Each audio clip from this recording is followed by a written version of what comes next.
All right, and welcome to the October 26th meeting of the Public Works Committee. My name is Nathan Bruce, and I serve as chair of the Public Works Committee. Would council please call the roll? Sure, Mr. Chairman. Brusky, Here. O'Brien, Present. Bergdorf, Cleary, Present. Fine, Pearlie, Peter, Here. Reinhardt, Here. and Smith. Here. 6 present, Mr. Chairman. Thank you very much. All right, and okay, good. All right, our first order of business is Chris Herbert on this meeting. I'll invite him. We have Director Raimundo. Actually, sorry, before that, our first item is to approve the previous meeting's minutes. Can I get a motion on that one? By Mr. O'Brien, second by Mr. Cleary. All in favor, say aye. Aye. Any opposed, say no. All right. All right, next up, item number 2, authorizing the submission of a grant application to the New York State Department of Transportation regarding congestion mitigation air quality improvement program. Commissioner. Yes, hi, everyone.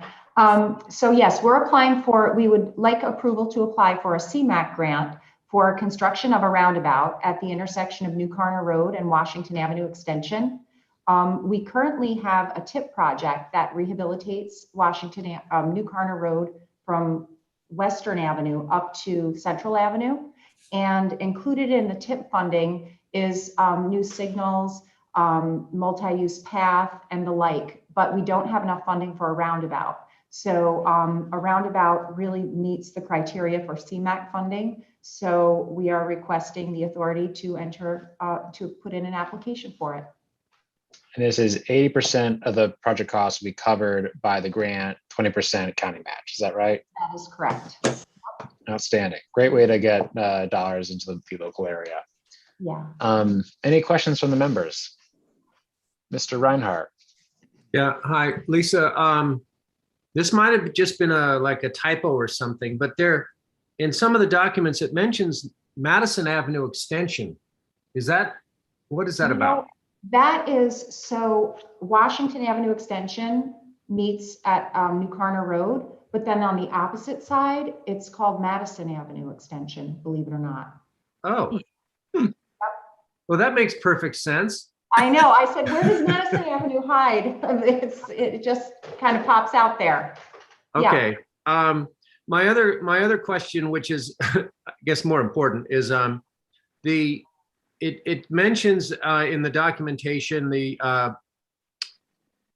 there was some language there that makes me think it's similar to what we have going in Bethlehem, where you might be trying to encourage bike traffic and other means of transportation in that corridor. Is that correct, or is it really just a traffic circle that's going to be the change to traffic flow?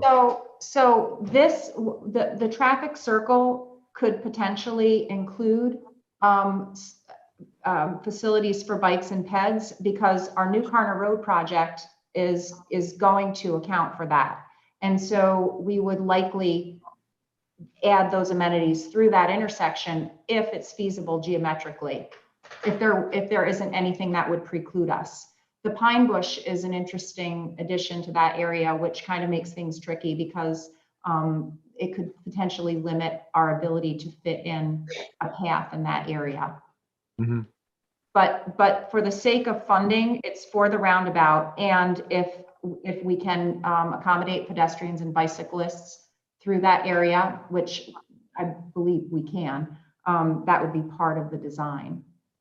Yeah, that would be good to try to accommodate pedestrians, because I've noticed in Bethlehem, where we have traffic circles, it can become a problem for the people trying to walk. Yeah. How do you get past the circle, basically, because cars don't seem to recognize pedestrians too well. Yeah, in those situations. Special features that are put into the design that have storage islands and the like, that pedestrians, they can cross one leg, stand in the storage aisle, and then cross the next. But there has to be extra signage to make vehicles aware. In that location right now, there's not many pedestrians, so it would be unusual at this point. But I think in the future, once we do the improvements along the corridor, there's going to be more bicyclists in that Right. area. All right, that's all I've got. Thank you, Lisa. Yep. Any other questions to the membership? Any motion? I got a question. if I could. I'll let Mr. Grimm ask the question first. Thanks, Mr. Chair. Yeah, is this tied into, are there planned improvements to New Corner and Route 20 there? Because obviously, if you do make improvements, you need improvements down the road, so that doesn't get jammed up. We're running into that over in Carmen Road. So is there a coordination between the two possible improvements? Did you say Carmen Road? or New Corner and Western. Yeah, so New Carter and Western, the actual roadway rehabilitation starts at that intersection. Okay. But we're not doing any improvements to the light at Western Avenue. All of the coordination and sequencing starts at that intersection and heads towards Central. All right, so they would improve the road from that point up until the point you're talking about then? Yes, Is that the plan? Okay. from 20 to Route 5.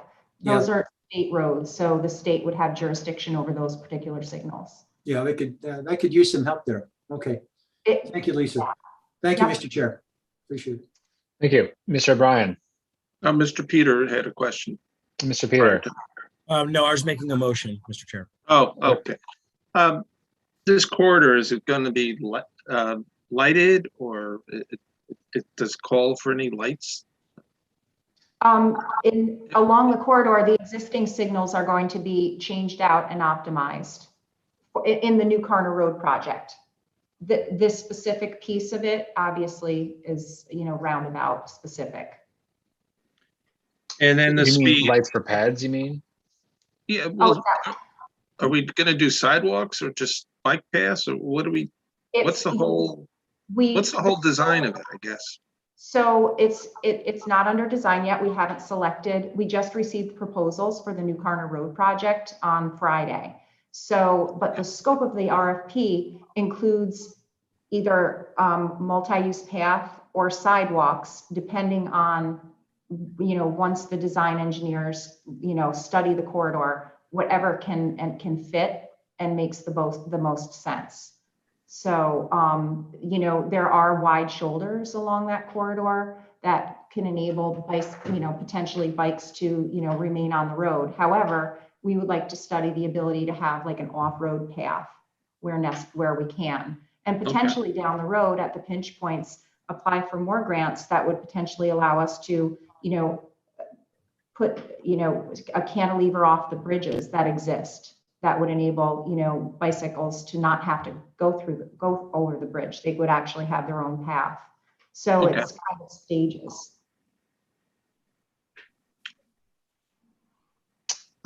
I'm fine. Make a motion to move it. Motion by Mr. O'Brien.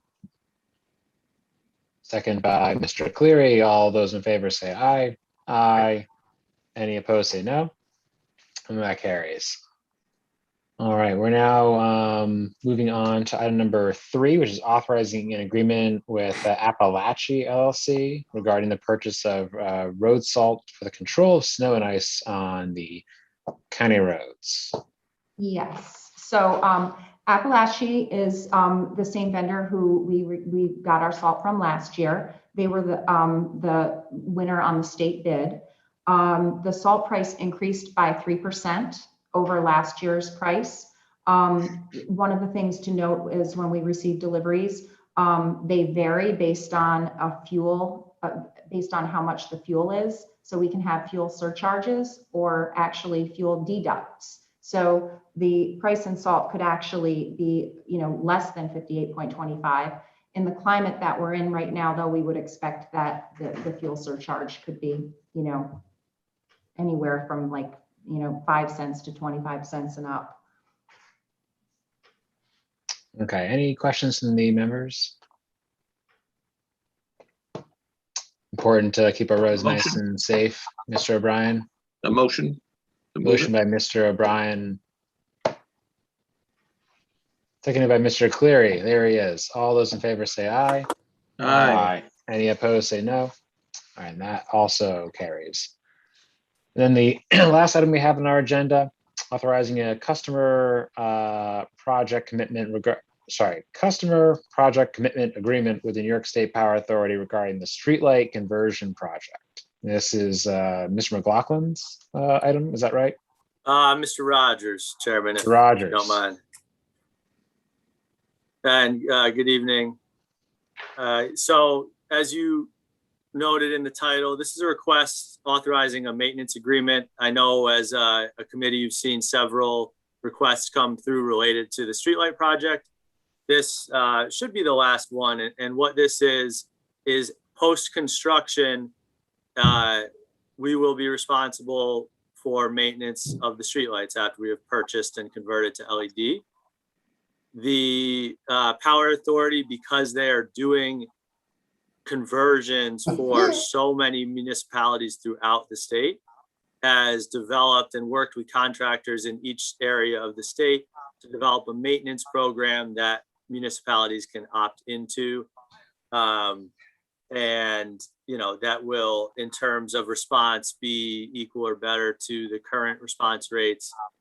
And what they do is charge you a per light fee. So there are not to exceed amounts in the contract and in the RLA request. What it's going to look like most likely is slightly less than $3,000 per year for routine maintenance. And it's a 2-year contract. And then for non-routine, which is, you know, out of the gate in the early life of the streetlights, highly unlikely, but, you know, things happen if could be an accident, for example. For non-routine maintenance, there's an allotment for that as well. So happy to answer any questions that you have, but it's a pretty straightforward contract. Thank you, Mr. Rogers. Any questions? Mr. Reinhardt, sorry. Yeah, thank you.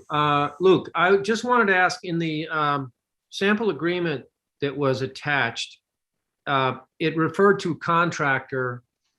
Has NYPA already selected the contractor for this region, or is that something that would have to come later? I think they have, but let me ask them and I can send you that response. I know they've selected their construction contractor, which is Wendell. I'm not positive on maintenance, but that's an easy ask and I can send that to staff to get back to the committee. Now, it sounded like from what you said, the contractor for this area might be different from the contractor for Buffalo area, right? Exactly. They bid it on a regional basis because obviously it could be the same if they have a statewide presence, but they want to make sure that they have somebody in each area so that their response rates are acceptable and, you know. So at least in principle, the idea is that the contractor would be a local firm that has a presence here now. Exactly. Yeah. At least in this region. Yep. Yeah. Okay. Thank you. Thank you, Mr. Reinhardt. Any other questions from members? Hearing none, do I have a motion? Motion. Motion by Mr. O'Brien, second by Mr. Reinhardt. All those in favor say aye. Aye. Any opposed say no. Carries unanimously. That brings us to the end of our agenda. Any other piece of business that we need to cover? All right, hearing none, can I get a motion to adjourn? By Mr. Reinhardt, seconded by Mr. Cleary. All in favor say aye. Aye. All right, and that is the meeting. Thank you all for joining.